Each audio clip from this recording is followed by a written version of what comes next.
Salve, salve, meus amigos da Thailand Educação, do curso Reorganizando a Execução Fiscal.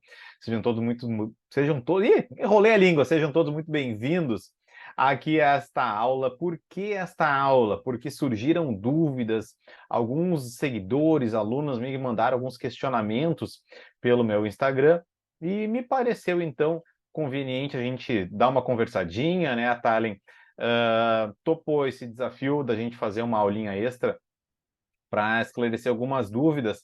E eu vou falar sobre 4 delas que eu separei aqui. À medida que o pessoal for chegando, pode fazer suas perguntas. Vamos deixar as perguntas registradas no chat, até para marcar a ordem e também, à medida que forem surgindo, eu posso passar a palavra para o aluno, pode fazer as perguntas, mas à medida que o pessoal for chegando, a gente já está no nosso horário, e para manter essa atividade dentro de um tempo razoável, né, uns 40 minutos, acho que a gente vai conseguir conversar. A Leté também seguramente vai querer passar algum recado lá da Tallinn ao final.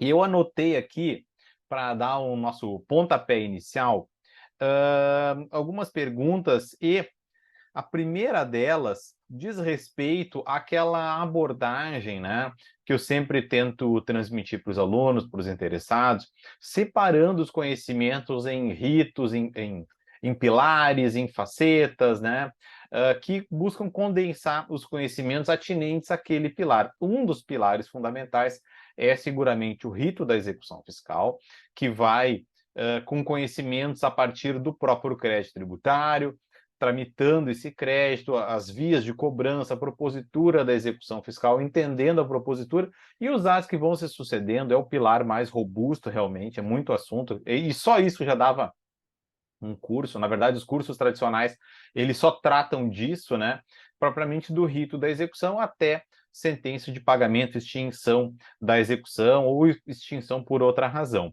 Então, são muitos conteúdos atinentes ao rito. Depois a gente chega na responsabilidade, depois na defesa, vou botar uma ordem aqui para vocês, e por fim, prescrição e depois defesa.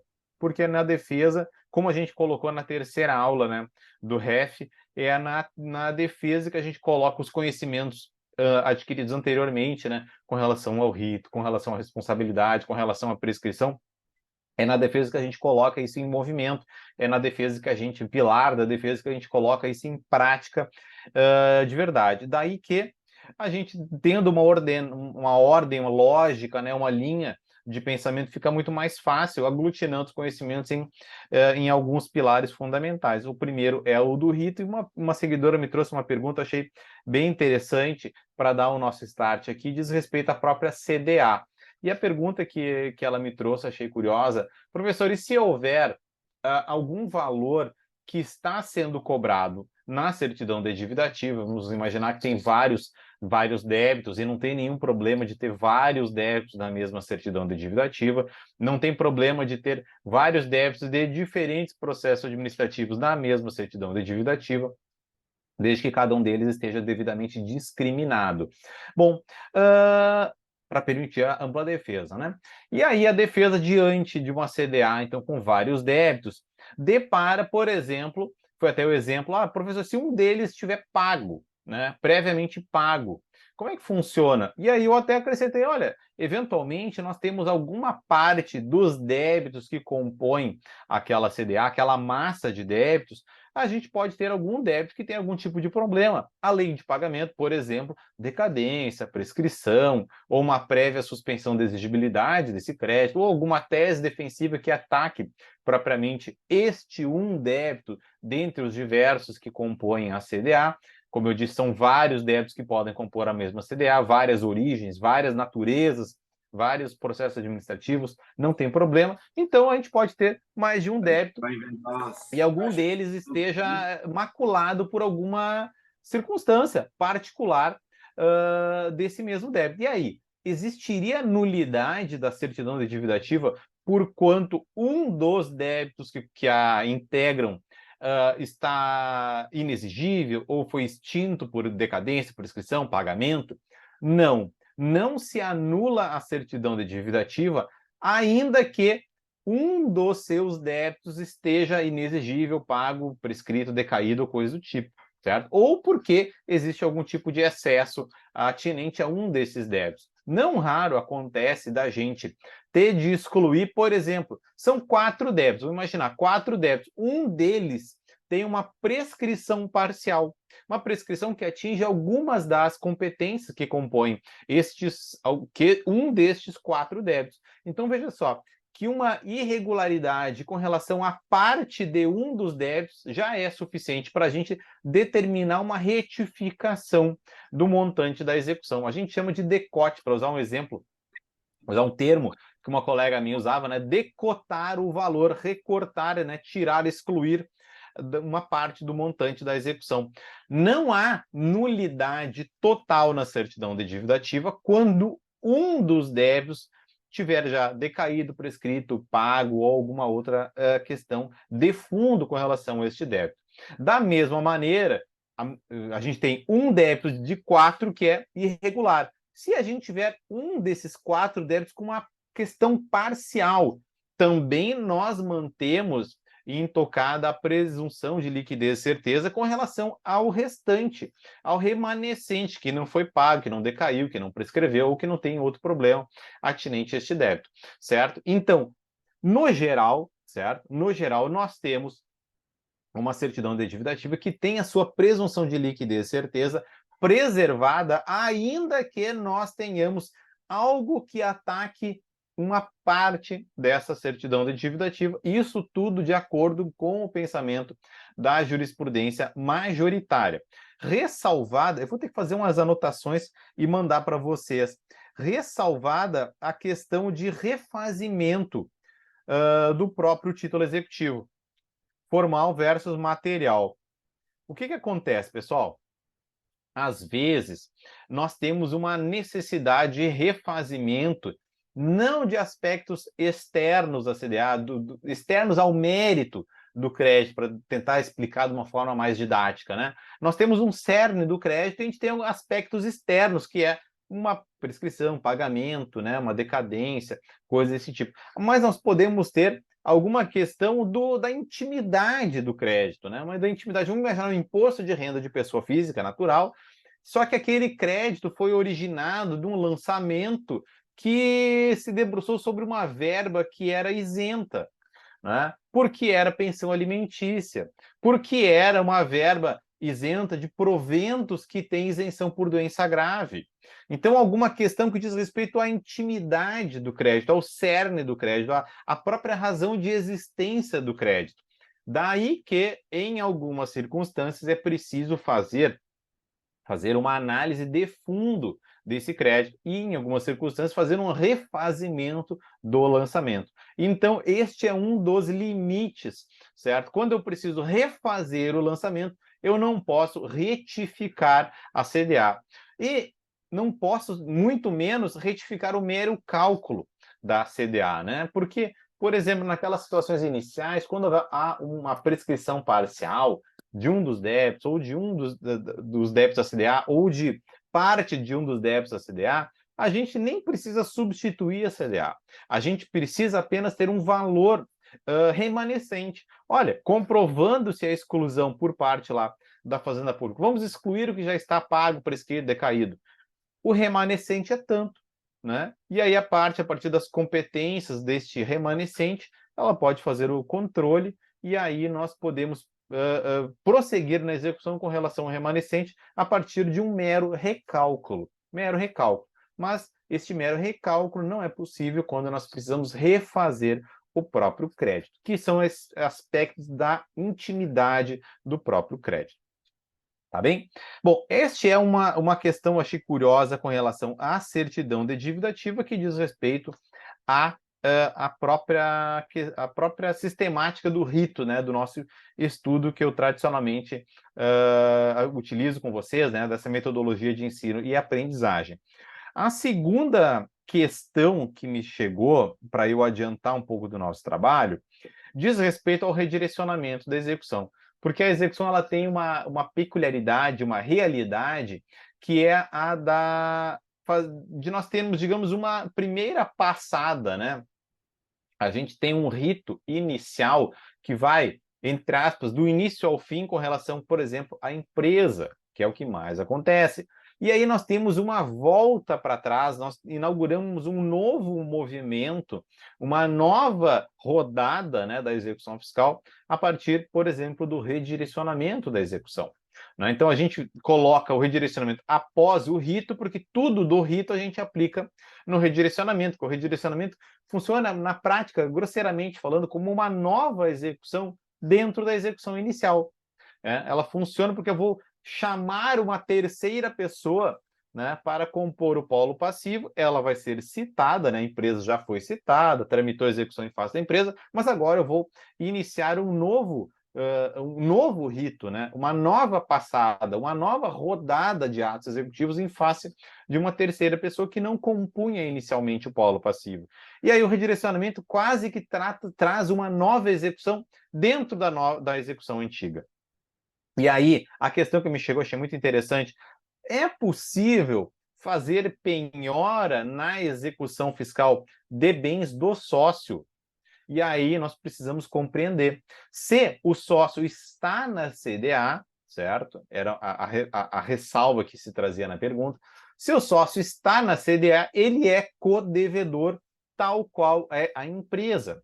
Ao menos se determina, né, de acordo com a jurisprudência do STJ, que este sócio ele está lá como codevedor, e a lei das execuções permite isso, né? Ele está lá como codevedor e ele é devedor solidário. Então, eu posso cobrar, eu posso efetivar a execução tanto em face da empresa quanto em face do sócio, e a CDA tem presunção de liquidez, certeza, com relação a esta imputação da responsabilidade tributária na CDA. Então, quem está na CDA é devedor, tal qual a empresa. A gente pode discutir aspectos de fundo com relação a esta imputação, né? Existe a possibilidade de discussão com relação a isso, existem defeitos da CDA com relação a isso, que não nos cabe agora aprofundar, que isso demandaria um tempo enorme para diferenciarmos, né? Lá no TAR a gente tem aulas específicas sobre isso, né? Discutindo essa sistemática de imputação de responsabilidade, mas se o sócio está na CDA,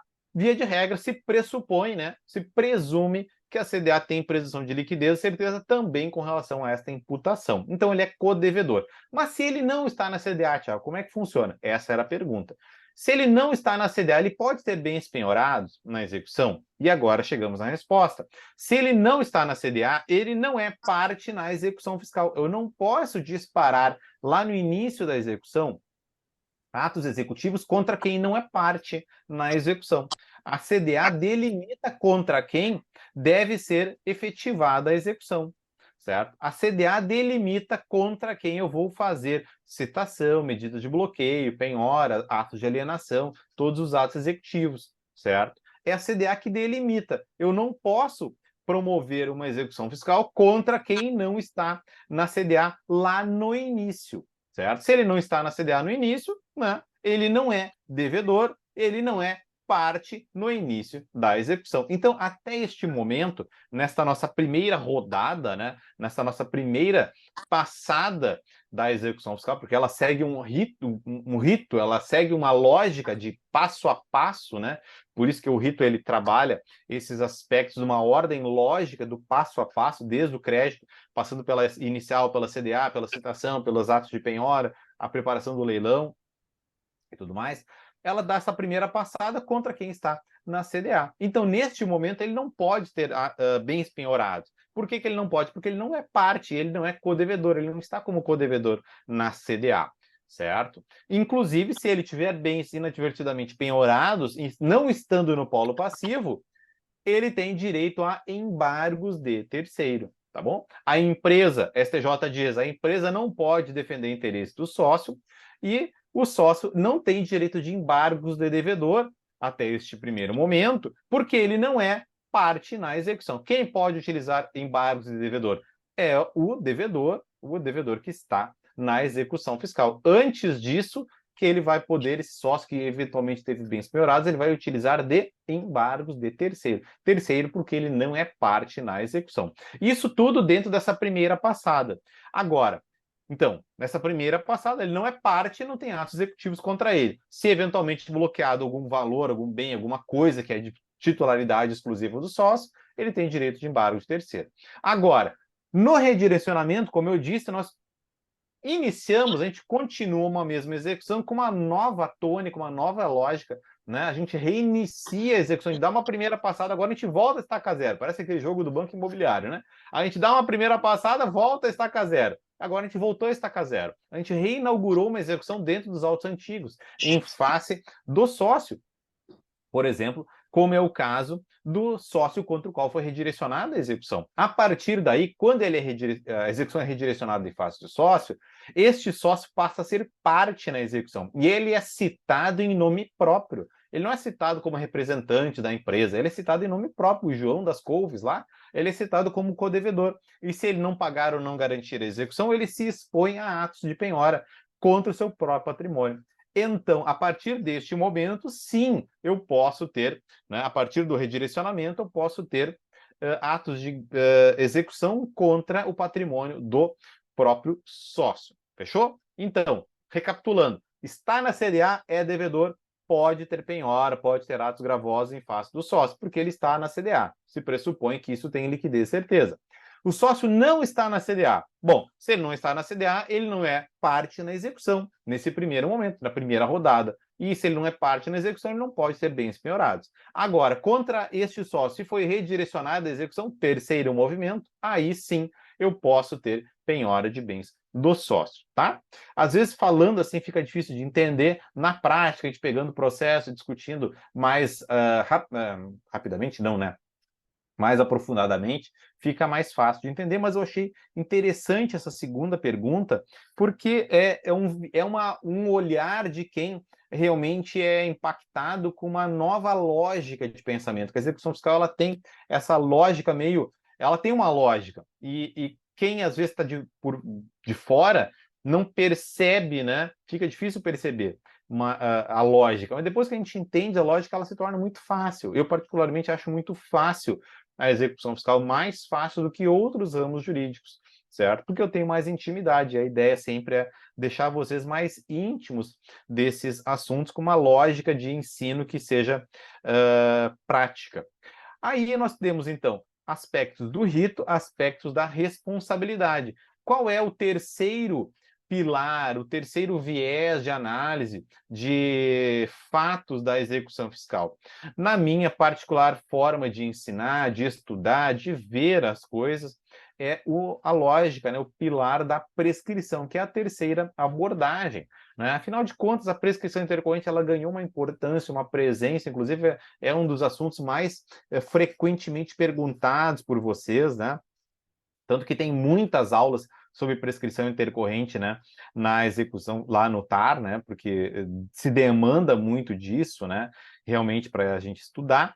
E aí a pergunta era um tanto quanto confusa, talvez por conta de uma falta de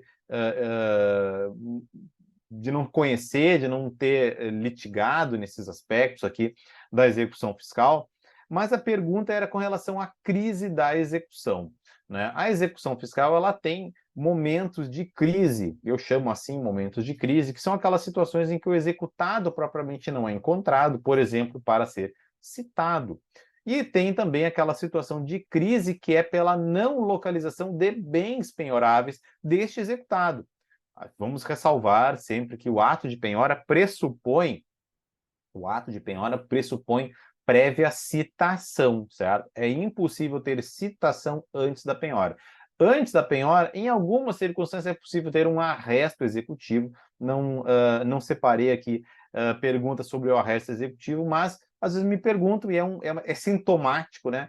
Às vezes me perguntam, é sintomático, isso deve estar acontecendo para vocês. Vocês devem enfrentar dificuldades, e o arresto executivo não tem lugar na execução usado como regra, ele é excepcional, que é a situação de eu fazer bloqueios de bens antes da citação, tá bom? Bloqueios de bens antes da citação não é a regra, é exceção, que é a exceção do arresto executivo. Bom, mas, via de regra, então, nós temos penhora depois da citação. No mais das vezes, né, na lógica tradicional do andamento desses processos, nós temos como contornar a situação de crise da execução através da citação por edital. Porquanto o executado que não é localizado para ser citado por carta ou por oficial de justiça, a gente lança a mão da citação por edital, se utilizando sempre dos parâmetros da súmula 414 do STJ, no sentido que a gente precisa esgotar as vias preferenciais. Quais são as vias preferenciais da citação, Thiago? Primeiramente, por carta, e hoje as vias eletrônicas estão tomando espaço, né? A gente tem citações institucionalizadas de forma eletrônica, de empresas que não são ME e EPP, que tem um cadastro obrigatório, né? E o domicílio fiscal judicial eletrônico vai ganhar cada vez mais fôlego no sentido da gente possibilitar citações eletrônicas, né? Além disso, os oficiais de justiça com mandados de penhora também estão fazendo citações de forma eletrônica, ou seja, aciona via, por exemplo, aplicativo de mensagem, WhatsApp, aciona o executado, né? Chama o executado, entrega a contrafé, explica do processo e dá ele por citado. Então, a gente tem, fundamentalmente, vias preferenciais. Citação por carta, depois por oficial de justiça e, por último, apenas por edital. Quando eu tiver a frustração das tentativas por carta ou por oficial de justiça, assim diz a súmula 414, é apenas quando frustradas as vias preferenciais, eu não posso saltar, eu não posso pular as vias preferenciais, aí então eu posso ter a citação por edital. E a citação por edital, uma citação ficta, né? A gente supre essa dificuldade na localização do executado. A secretaria precisa fazer pesquisas exaustivas para localizar o executado? Não, não é indispensável esse tipo de pesquisa exaustiva, fazer um trabalho de Sherlock Holmes. Estou lendo aqui um livro do Sherlock Holmes, lembrei do nome dele. Não é indispensável. O que a gente precisa é a cautela do credor de promover a execução, né, promover a citação no endereço potencialmente positivo, mas a gente não vai virar a Terra, né, o globo terrestre de pernas para o ar para encontrar o executado. Nessas situações, a gente vai utilizar a citação por edital. Bom, citação por edital, então, super situação de crise. E qual é a próxima situação de crise? É a não localização de bens penhoráveis. E aí nós temos uma situação de crise, não localização de bens penhoráveis, o executado normalmente já foi citado por edital, e aí? Bom, o STJ tratou disso de forma vinculante nos temas 566 e 571 dos repetitivos, estabelecendo uma série de regras. Como eu conto a prescrição intercorrente, então, nessa situação de crise? É simplesmente pelo tempo da execução? Não, não é simplesmente pelo tempo. O tempo é um dos elementos da prescrição. A prescrição exige o transcurso de um tempo, claro, né, a existência de um crédito não satisfeito, não exigido durante esse tempo, e esse tempo decorreu sem ter sido interrompida a contagem desse prazo. Enfim, são uma série de elementos. O tempo não é única e exclusivamente o fator decisivo. Nós temos a somatória, né, de várias outras questões.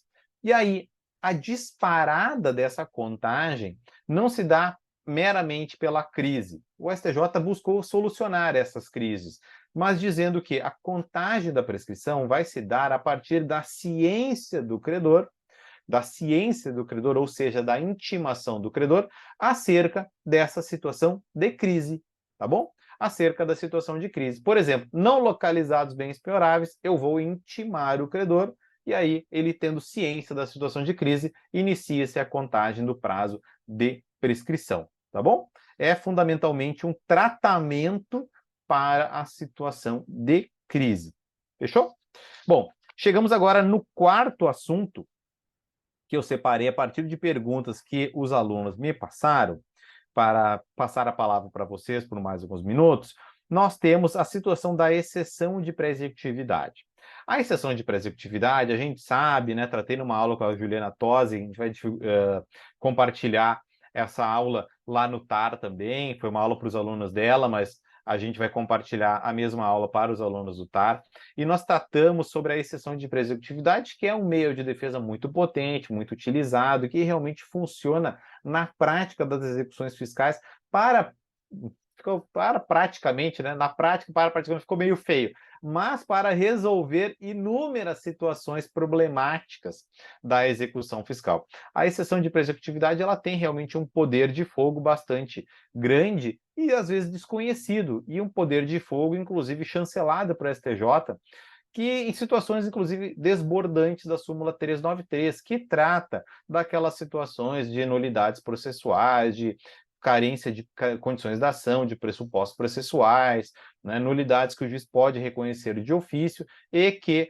não demandem dilação probatória. Com a Juliana eu falava bastante sobre o que é dilação probatória, é uma coisa que é incompreendida, e o STJ tratou bastante sobre a dilação probatória, quando pode, o que não pode, né?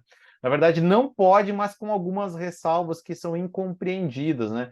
Ressalva, olha, eu posso complementar a documentação, o STJ confirmou isso.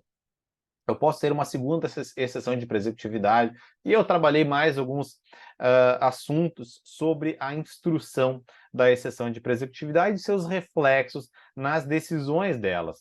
Bom, então a exceção de prescritividade vai poder destacar, né, nas nossas aulas, a gente trabalhou algumas potenciais nulidades da execução fiscal, que se descumpridos requisitos do processamento, como aconteceu agora, a gente falou da citação, quando a gente descumprir requisitos estabelecidos ou pela lei das execuções, ou pelo CPC, ou fundamentalmente pelo STJ nos seus precedentes vinculantes, nós temos potenciais nulidades da tramitação da execução fiscal. Usar arresto executivo antes de se tentar a citação é um ato que causa nulidade, isso de acordo com a própria jurisprudência do STJ.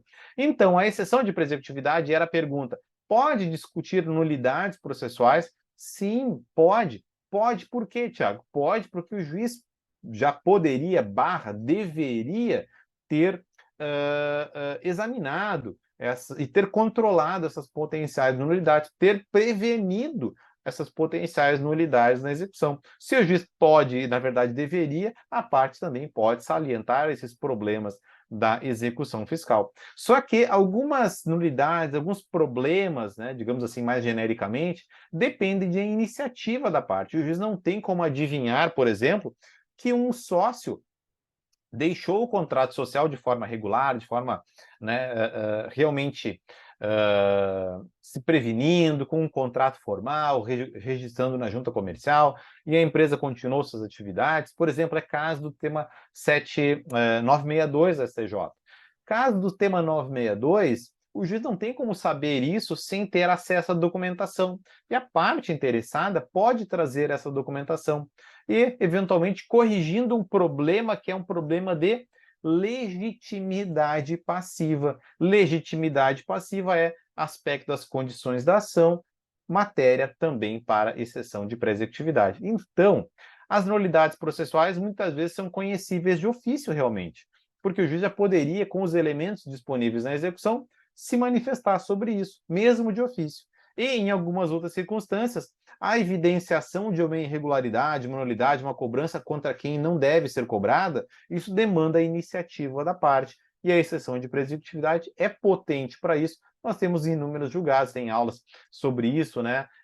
Agora eu não lembro todos os repetitivos que tratam, 461, se não me engano, é um deles, que trata da potencialidade da exceção de prescritividade para discutir legitimidade passiva, claro, desde que eu tenha uma prova já pré-constituída, né, documentação que eu possa anexar nesta manifestação defensiva e, com isso, providenciar uma defesa que o juiz não poderia ter adivinhado isso, né? Ele precisa ter a iniciativa da parte. Eu separei essas 4 questões que eu achei interessantes, que a gente pode, então, fiz uma revisãozinha sobre aspectos que a gente discutiu ao longo do nosso curso, né?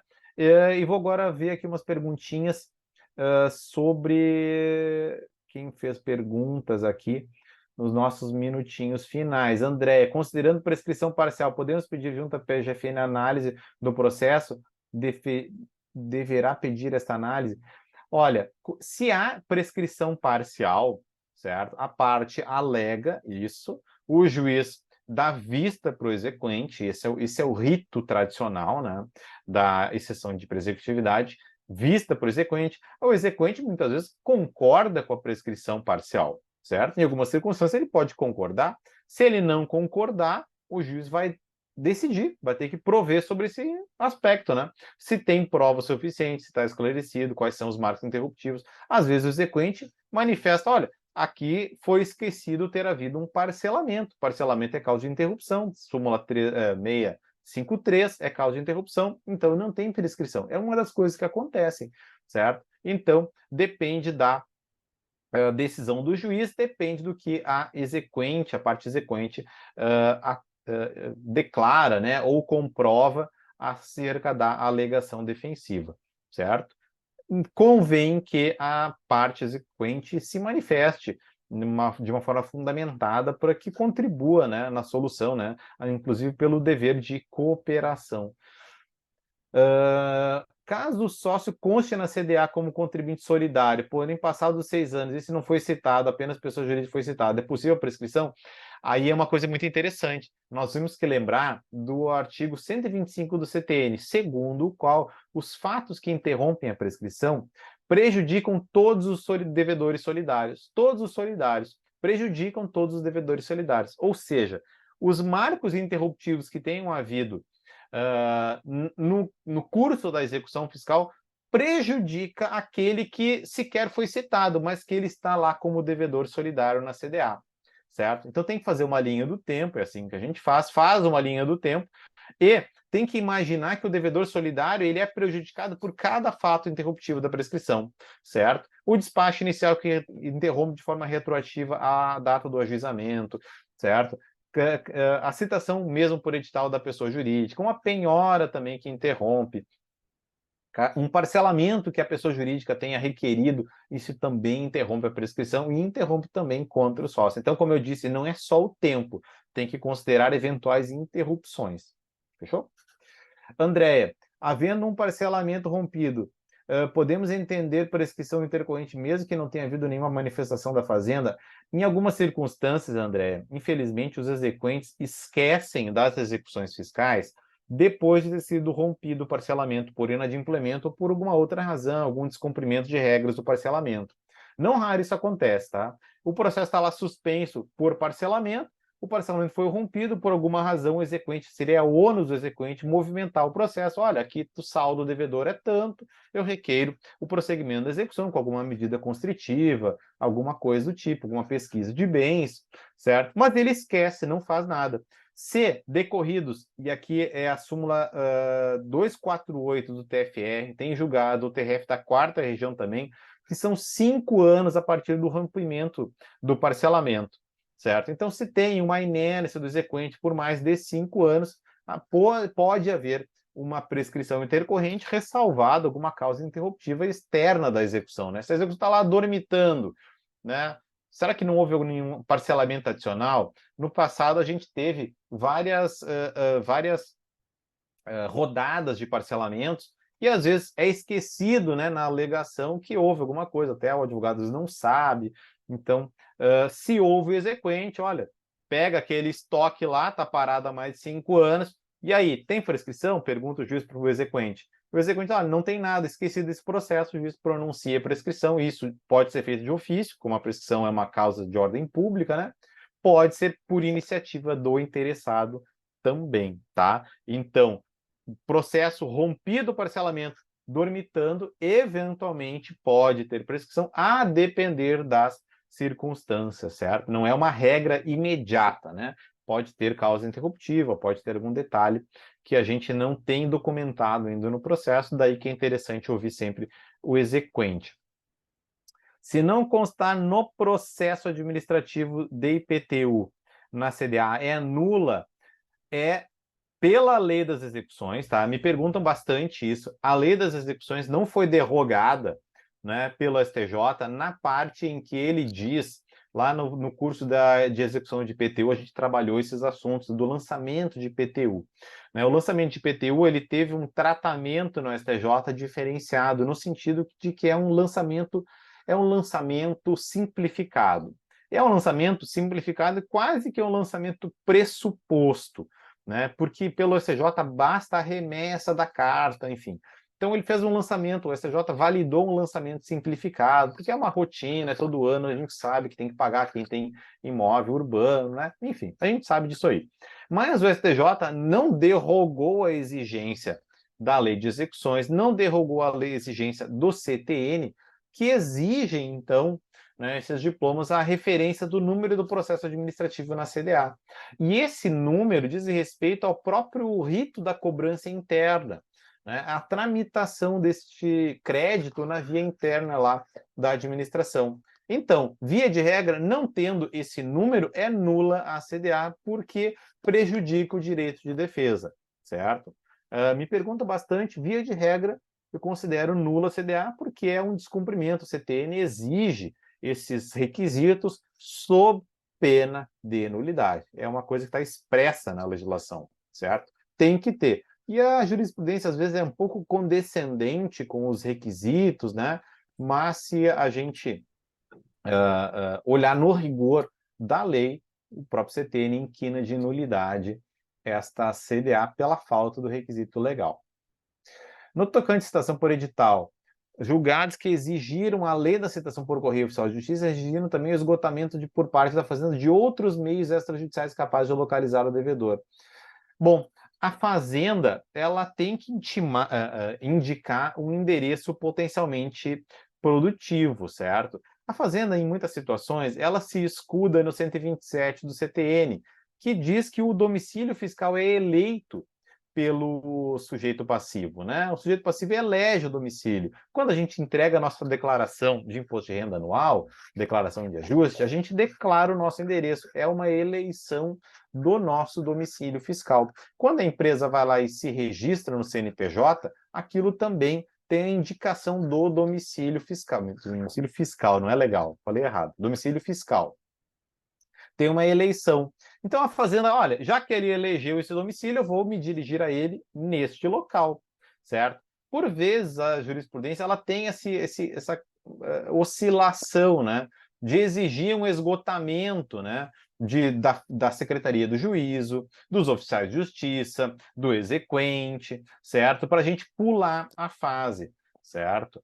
Mas, via de regra, isso seria correto, né, fazer uma tentativa de busca, né? Estava preparando um materialzinho não sobre a citação editalícia na execução fiscal, mas sobre a notificação editalícia do lançamento, certo? Então, o Tribunal da Quarta Região também tem julgados nessa mesma linha, agora com relação à notificação de lançamento, exigindo que o fisco se acautele e busque endereços, e muitas vezes a gente consegue obter, né, por cruzamento de dados, a Fazenda tem acesso a isso aí. Mas, no rigor, a Fazenda acaba se escudando na mera existência do domicílio de eleição, né, no domicílio fiscal já declarado lá, de acordo com o artigo 127. Só comentar uma coisinha, pessoal, porque comigo mesmo eu não tive essa oportunidade assim de estudar de uma forma mais prática. Isso tudo foi, como eu falei, essa metodologia de ensino